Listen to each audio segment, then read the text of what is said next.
Easter, or Easter season, basically.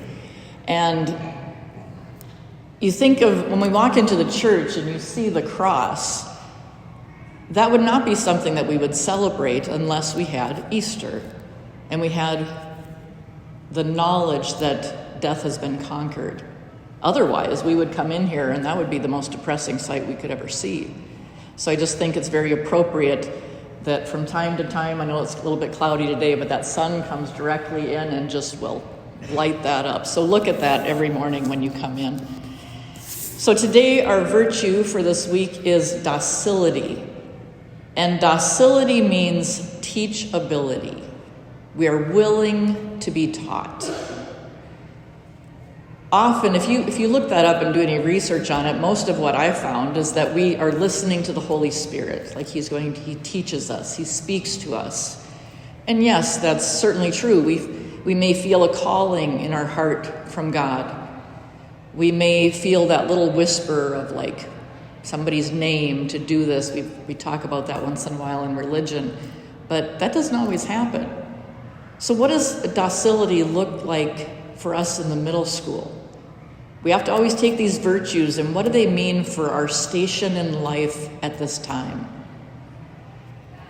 Willingness to be taught. That's more than just sitting someplace and just having teaching going on around you. Virtue requires effort.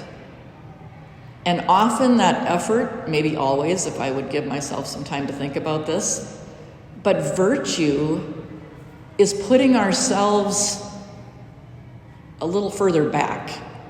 We like to have ourselves right out front. We want to be noticed. We want to be in control of things.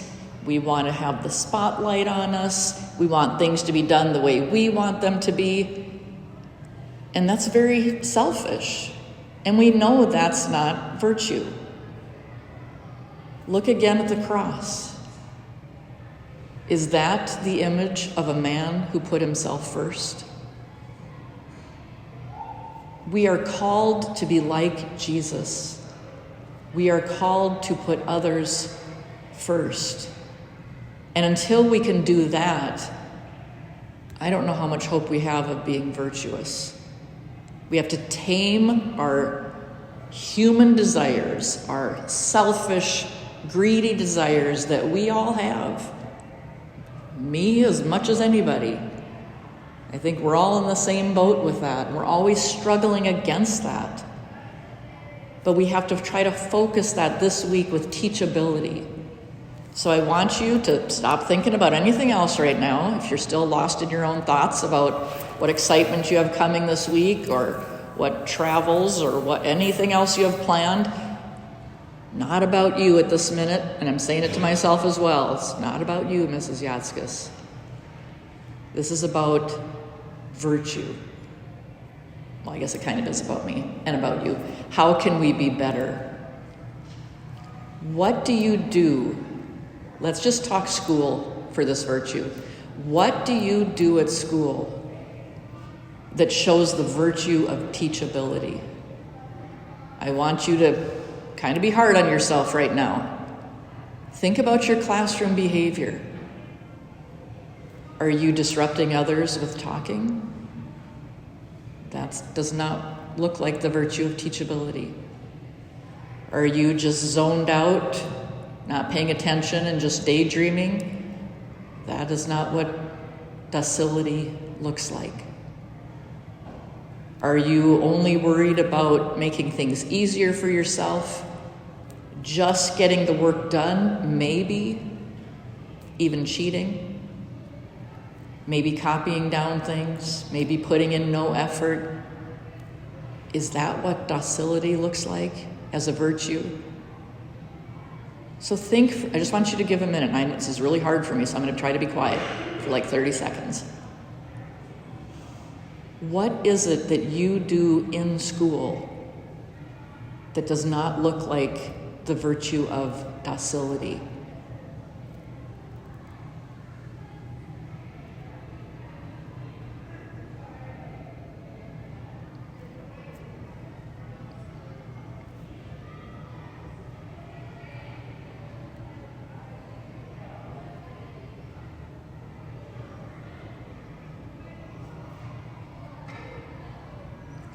that was 15 seconds, and that felt like an eternity to me.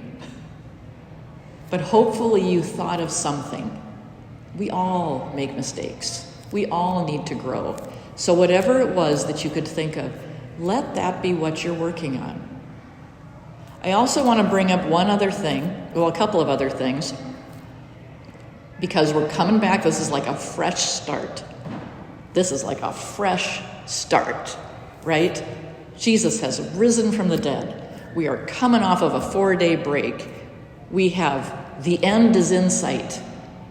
Like, this is our fresh start. We talk about that so often during the year. We have the first day of school, fresh start. We come back after Christmas break. We have the new year, fresh start. We're given all these opportunities. So let's use this opportunity as a fresh start to get our middle school to the place where it needs to be, that we can finish out this year strong. So one of the first things I want you to think about in connection with docility, how are we treating each other? How are we behaving towards each other? How are we handling ourselves in regards to our school itself, the property, the gifts that we've been given? Let's make a new start. This is the time of year when stuff starts to because we're all getting antsy and the weather's nice, and it can kind of bring out some of the worst in us sometimes. And as your teachers, we see it, we feel it, can kind of bring out the worst in us too, probably. So I want you to think again about not putting yourself first. Maybe something we should think about with docility is that we want to be willing to be taught, but we can be taught by all sorts of people. God has put all sorts of people in your life to teach you. Your teachers, your parents, and oh my gosh, even that person sitting next to you. We can teach each other. So what are we teaching each other? One of the things I want you to think about is we teach other people how to treat us. If we're letting somebody get under our skin, and every one of us in this room has been there, maybe yesterday, maybe 40 years ago, whatever it was, we've been there. And people can drive us crazy. One of the things we can do is we can try to tame ourselves, and in that, teach other people how to treat us. If I teach other people that if you push my buttons, I'm going to fly off the handle, well, then that cycle continues. But if we can teach people when they're pushing my buttons, I'm not giving you that power over me. You are not in control of me. You are not my idol. You are not my God.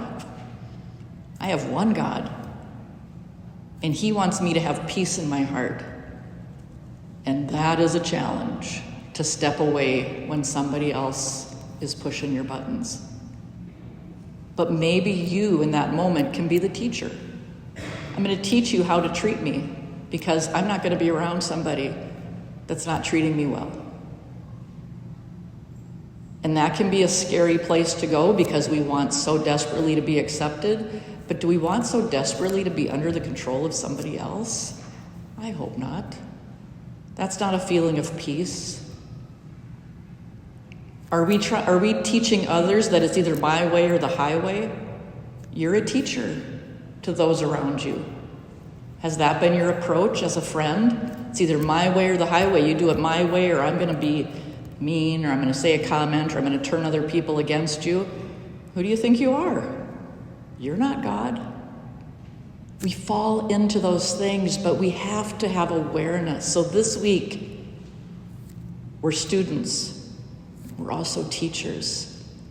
So let's rise to the occasion. Let's take this new start, and let's just have the best last month of school that we could possibly imagine. We want to go out of here feeling like we just nailed it this last month.